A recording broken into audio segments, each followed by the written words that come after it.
Hello everyone, you welcome our channel. तो देखिए, जो आज 2 जुलाई को यूपीटीईटी का पेपर हुआ है, उसकी जो फर्स्ट शिफ्ट है उसकी आंसर की देखेंगे। क्योंकि जो हमारा 3 जुलाई को 4 जुलाई को पेपर है, उसके लिए एक बेसिक आइडिया लगेगा कि किस लेवल के क्वेश्चंस पूछे जा रहे हैं। और उसके अलावा अगर आपने फर्स्ट शिफ्ट का ये एग्ज़ाम दिया है तो आप अपना स्कोर बताइए कि आपका क्या स्कोर बन रहा है। और बाकी का यहाँ पे सबसे पहले आंसर्स देख लेते हैं। और देखिए, यहाँ पे मोस्टली देखिए 30+30 स्कोर बनेगा, क्योंकि पेपर का लेवल बढ़िया है।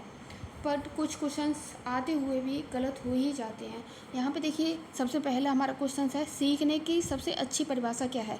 तो यहाँ पे हमें पॉजिटिव वे में सोचना है। आपको पहले भी बताया था ट्रिक्स वाली वीडियो में कि आप आंसर्स को पॉजिटिव देखिए। शारीरिक विकास, इससे होगा अस्थाई। अस्थाई यहाँ तो अपने आप में नेगेटिव आ रहा है, ये नहीं है। परिपक्वता, तो सबसे अच्छा आंसर कौन सा है, तो ए होगा इसका। अनुभव के कारण व्यवहार में होने वाला जो अपेक्षाकृत स्थायी परिवर्तन है, उसे इसका ए करेक्ट होगा। आगे देखिए, नेक्स्ट देख लेते हैं हमारा क्वेश्चन नंबर 2। तो देखिए, यहाँ बात करी गई यदि कोई किशोर कठिन कार्यों को करने से इनकार करता है। यहाँ पे देखिए, आपको घुमा दिया गया है कि नहीं इनकार करता है। यहाँ पे नहीं होता तो आप अच्छे से आंसर दे सकते थे इसका, लेकिन यहाँ पे हमको दे रखा है इनकार करता है। तो ये दर्शाता है, जिज्ञासा को दर्शाता है।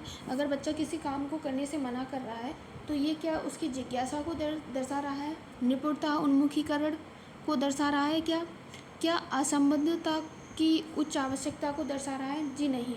यहाँ पे देखिए, कोई लगा के इसका पेपर है, यहाँ पे उसका गलत है। जिज्ञासा नहीं, यहाँ पे असफलता का भय, बच्चे के अंदर भय है तभी वो इनकार कर रहा है।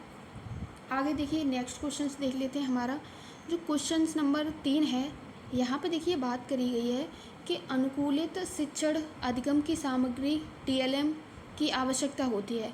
समावेशन मानकों को कम करता है। यहाँ देखिए, कम करना नहीं होगा। सभी देखिए, यहाँ पे आप सबसे पहले ऑप्शन को हटाना सीखिए। सभी शिक्षार्थी एक समान तरीके से सीखते हैं, ऐसा नहीं है। सबका आईक्यू लेवल अलग अलग होता है, तो उसी तरीके से सीखते हैं। परीक्षाओं की एक रूपता की आवश्यकता होती है, जी नहीं, एक रूप से परीक्षाओं की आवश्यकता नहीं होती है। यहाँ पर शिक्षार्थियों की आवश्यकता भिन्न होती है, सभी की अपने अपने अकॉर्डिंग। और आईक्यू लेवल अलग अलग होता है, तो उसी के अकॉर्डिंग सबका इंटरेस्ट भी अलग होता है। तो इसका हमारा डी ऑप्शन करेक्ट होगा, तीसरे का। और चौथे को लेकर बात करें, इसका सुकरात ने शिक्षण की मुख्य विधि कौन सी बताई है। तो ये सबको रट्टाफिकेशन है, सबको पता होगा। प्रश्न पूछकर आलोचनात्मक चिंतन, बी ऑप्शन। देखिए, क्वेश्चन समझ में आए तो यहाँ पे कुछ ऑप्शन में ट्रिक काम कर रहा है कि आप सबसे लंबा वाला ऑप्शन है उसे टिक करके आइए और आपका सही हो जाएगा। देखिए, आज अगर आपने कुछ नहीं पढ़ा है उन लोगों के लिए, नहीं तो अपना सही से पढ़ के करके आइए। आसान से कठिन की ओर बढ़ने पर जोर देने वाला शिक्षण सिद्धांत इसका समर्थन करता है। किसका समर्थन करता है, मौन का, स्मरण का, दंड का, जी नहीं। यहाँ पे सी होगा, संज्ञानात्मक सहारा होना चाहिए बच्चे के साथ, इसका सहयोग करता है, समर्थन करता है। तो इस 5वें का सी आंसर होगा हमारा करेक्ट। और बाकी का आप इस चैनल को सब्सक्राइब कर लीजिए आगे जुड़ने के लिए। और ऐसे ही सुपर टेट की तैयारी यहीं से करेंगे अच्छे से साथ में मिलकर। और सुपर टेट की वैकेंसी आने वाली हैं, तो उसके लिए काफ़ी हेल्पफुल होएगा। अब यहाँ देखिए, हमारा क्वेश्चन नंबर दिया गया है कि पठार को निम्न तरीक़ों से पार किया जा सकता है। सीखने के पठार को किस तरीके से पार किया जा सकता है, उसे लेकर बात करी गई है। तो देखिए, पठार को निम्न तरीक़ों से पार किया जा सकता है। कौन कौन से हैं, पाठ्यक्रम को कम करना, शिक्षार्थियों की उपेक्षा करना, दंड देना, जी नहीं। यहाँ पे देखिए, शिक्षण की सही रणनीति बनाकर आप जो पढ़ाने में पठार का काम करते हैं, वो नहीं है। सी ऑप्शन इसका हमारा करेक्ट होगा। आगे देखिए, समावेशी स्कूल का वातावरण होना चाहिए। पदानुक्रम और एक समानता का, या पृथक्करण, या समान और सहभागिता का। तो इसमें आप देखिएगा, आप अपने अकॉर्डिंग देखिएगा, सम्मान और सहभागिता का होना चाहिए, डी ऑप्शन। देखिए, इसका सी भी हो सकता है बट श्योर नहीं है, तो हम इसके साथ डी के साथ जाएंगे। डी इसका करेक्ट होगा। और बाकी का आपको कोई गलत आंसर लगे तो आप कमेंट बॉक्स में बताइए उसका क्या हो सकता है। वैसे 99% सभी क्वेश्चन सही हैं। यहाँ पे बात करी गई है, आशुवेल के अनुसार क्वेश्चन नंबर 8 देखते हैं। तो आशुबेल के अनुसार सीखने की विफलता तब हो सकती है, कब हो सकती है सीखने की विफलता को लेकर बात करेंगे। यहाँ पे होमवर्क बढ़ता है, शिक्षण पूर्व ज्ञान की अनदेखी करता है। तो देखिए यहाँ पे कुछ भी हम ज़्यादा ऑप्शन नहीं पढ़ेंगे, सही के साथ जाएंगे, तो बी ऑप्शन हमारा करेक्ट है। 8 हमें 30 क्वेश्चन देखने हैं। CDP वाला जो सेक्शन है वो सारा देख लेंगे हम। यहाँ पे थॉर्नडाइक का प्रयास एवं त्रुटि अधिगम सीमित है क्योंकि यह किसको बढ़ावा देता है, तो इसका डी ऑप्शन हमारा। देखिए यहाँ पे संज्ञान की अपेक्षा करता है, JDP का समर्थन करता है, अंतर्दृष्टि, सूझ का सिद्धांत, ये तो कॉहलर ने दिया था, सभी को पता है। JDP स्कीमा से संबंधित है, तो अमूर्तन को बढ़ावा देता है। यहाँ से क्वेश्चंस बनता ही बनता है और आगे की शिफ्ट में भी ऐसे ही घुमा फिरा के आपको क्वेश्चंस देखने को मिलेगा। अब देखिए यहाँ क्वेश्चन नंबर हम अपना 10 देख लेते हैं। यहाँ पे बात करी गई है कि क्वेश्चन नंबर 10 में कि घर और स्कूल के माहौल से प्रभावित अधिगम किन बातों को उजागर करता है, तो परिवर्तन नियंत्रण को, ए ऑप्शन। यहाँ पे पर्यावरणीय कारक, केवल अनुकूलन, आनुवांशिक निर्धारण। तो यहाँ पे हमारा सही ऑप्शन, करेक्ट ऑप्शन हमारा इसका क्या होगा, बी, पर्यावरणीय कारक को ये निर्धारित करता है। अब आगे हमारा जो 11 नंबर क्वेश्चन है उसे देख लेते हैं। बच्चों के विकास के सामान्य सिद्धांतों के अनुसार विकास को निरंतर प्रक्रिया क्यों माना जाता है। विकास, देखिए विकास जीवन पर्यंत चलने वाली प्रक्रिया है, तो विकास जन्म से लेकर मृत्यु तक चलता है क्या। ये सबसे इजी क्वेश्चंस है। अगर आपने CDP को और पेडागोजी, ज़्यादातर बेसिक क्वेश्चंस इसमें पेडागोजी बेसिस पे दिए गए हैं। शारीरिक एवं केवल शारीरिक वृद्धि को दर्शाता है क्या। विकास जो विकास है वो किशोरावस्था को दर्शाता है क्या। विकास केवल स्कूल जाने वाले जो वर्ष होते हैं उसे बोलते हैं, जी नहीं। इसका हमारा ए ऑप्शन। देखिए ऑप्शन हटाना सीखिए, वहाँ पे बार बार नहीं जाना पड़ेगा आपको, तो ए ऑप्शन हमारा इसका करेक्ट होगा क्वेश्चन नंबर 11 का। अब देखिए आगे देख लेते हैं क्वेश्चन नंबर 12 में क्या पूछा गया है। तो क्वेश्चन नंबर 12 में बात करी गई है, पढ़ने की खराब आदत के कारण असफल होने वाले किशोरों में इस चीज़ की कमजोरी झलकती है। किस चीज़ की कमजोरी झलकती है, उसे लेकर अंतर्दृष्टि की, प्रतिवर्ती क्रिया की, और आत्मनियमन की, या साहसीय अनुकूलन की। पढ़ने की खराब आदतों के कारण, तो यहाँ पे हमारा डी ऑप्शन के साथ जाएंगे, आत्मनियमन की कमी दिखती है।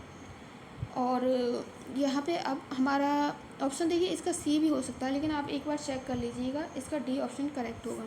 यहाँ पे देखिए बात करिए, अत्यधिक स्क्रीन समय और अनियमित दिनचर्या के कारण किशोरों का देर रात तक जागना मुख्य रूप से किस कारण होता है। अगर कोई बच्चा फ़ोन देख रहा है, कोई भी ले लीजिए, तो टीनेज भी ले लीजिए, तो वो अगर फ़ोन से क्या होता है, खराब मोटर संवेदन होता है क्या, बुद्धि की कमी होती है, जी नहीं। पर्यावरणीय कारक है, ये कोई फ़ोन देखना पर्यावरणीय कारक नहीं है, तो प्रतिक्रियात्मक कमजोरी है। इस 13 का हमारा आंसर ए होगा। अब आगे देख लेते हैं, और बाकी का जिसने भी ये स्विफ्ट का पेपर दिया है वो अपना स्कोर बताइए कि आपके 30 में से कितना स्कोर हो रहा है। तो हम यहाँ देखेंगे इक्विटी, समानता को अलग है, क्योंकि इक्विटी का मतलब है ज़रूरत के आधार पर निष्पक्ष सहायता। इसका हमारा बी ऑप्शन करेक्ट होगा। 14 का बी ऑप्शन करेक्ट होगा। हम वही इलाज, ये गलत होगा। प्रतिस्पर्धा, एक समान निर्देश, ये गलत होएगा। अब आगे देखिए, यहाँ देख लेते हैं क्वेश्चन नंबर 15 में क्या बात करी गई है कि आधुनिक कक्षाओं में शिक्षक की भूमिका मुख्य रूप से किसकी होती है। नियंत्रक की होती है, परीक्षक की होती है, लेक्चरर की होती है, नहीं, वहाँ पे सुविधाकर्ता की होती है। बच्चों की किस तरीके से इंटरेस्ट हो और किस तरीके से बच्चे सीखें उसका सहयोग करते हैं, तो इसका हमारा बी ऑप्शन करेक्ट होगा 15 का।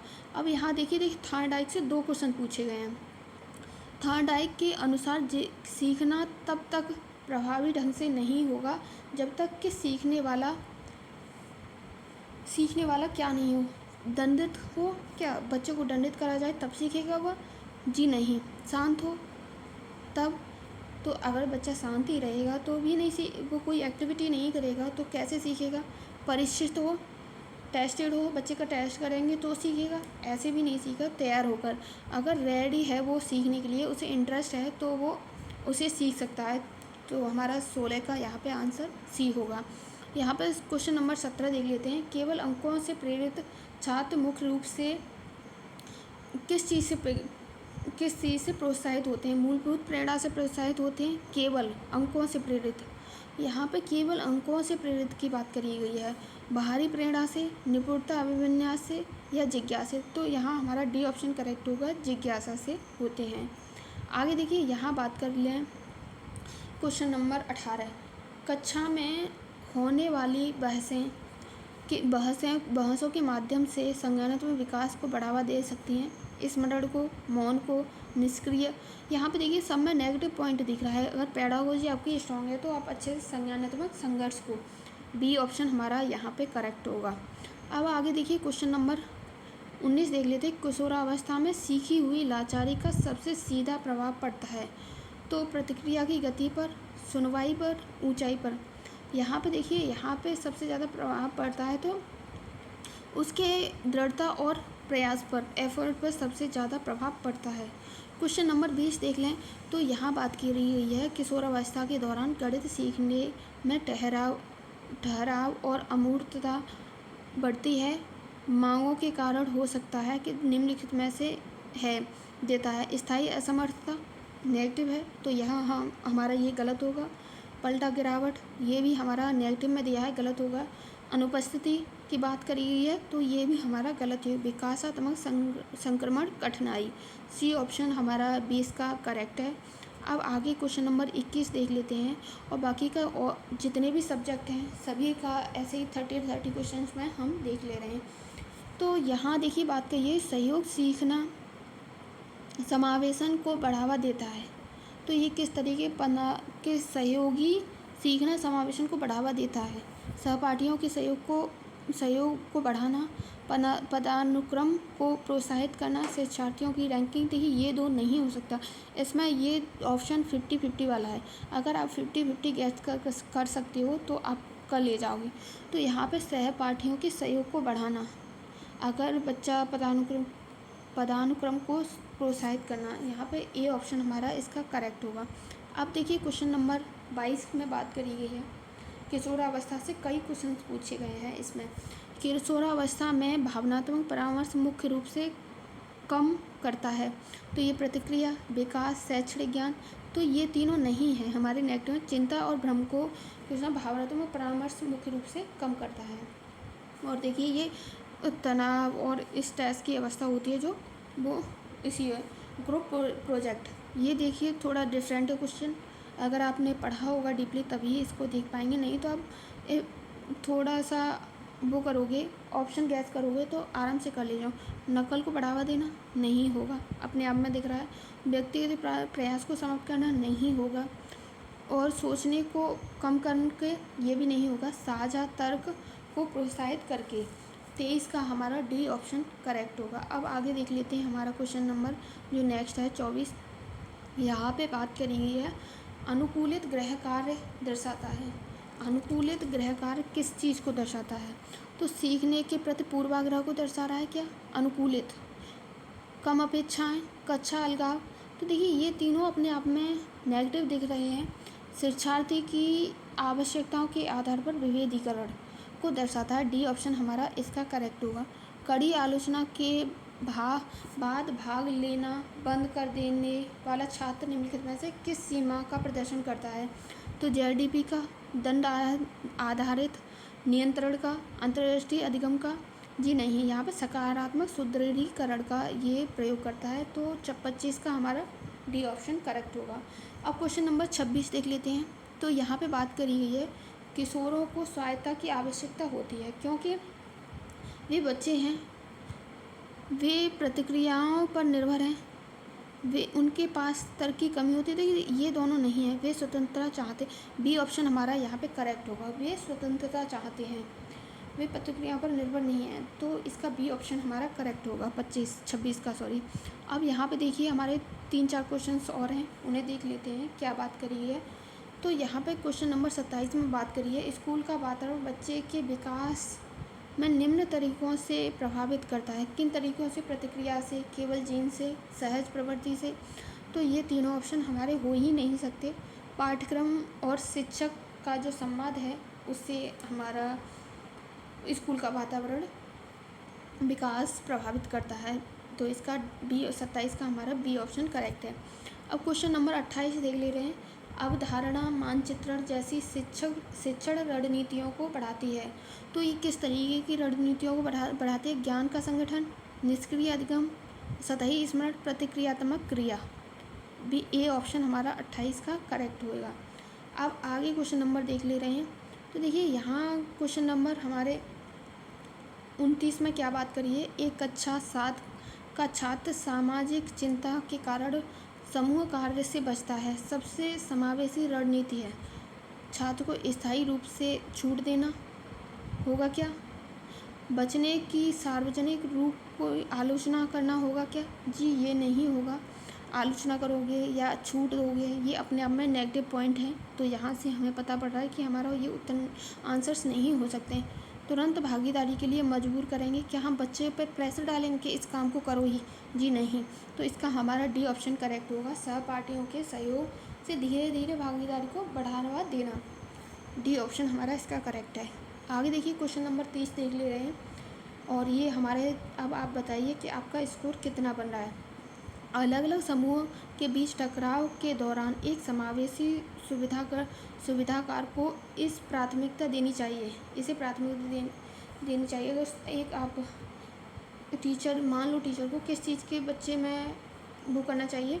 तो यहाँ पे प्राधिकार का प्रभुत्व, परिहार, छात्रों को स्कूल से निलंबित करना, या आप उन्हें स्कूल से नाम काट के भगा दोगे, परिहार करोगे, प्राधिकार करोगे? जी नहीं। इसका हमारा सी ऑप्शन करेक्ट होगा। शांत और सम्मानजनक बच्चे के हित की चर्चाएं करके आप इसका आंसर्स दे सकते हो। तो सी ऑप्शन हमारा 30 का करेक्ट है। और अब बताइए आपका स्कोर 30 में से कितना बन रहा है? देखिए मान के चलिए अगर आपने थोड़ा सा भी पढ़ा है तो 30 में से 30 पक्का स्कोर कर ले जाओगे, नो डाउट। और बाकी का इस चैनल को सब्सक्राइब कर लीजिए। आपको UPPCS या आने वाले सुपर टेट के लिए काफ़ी हेल्पफुल होगा। और बाकी के जो भी नेक्स्ट शिफ्ट है उसके पेपर भी इसी तरीके से डिस्कस कर लिए जाएंगे। तो आज के लिए बस इतना ही। Thanks for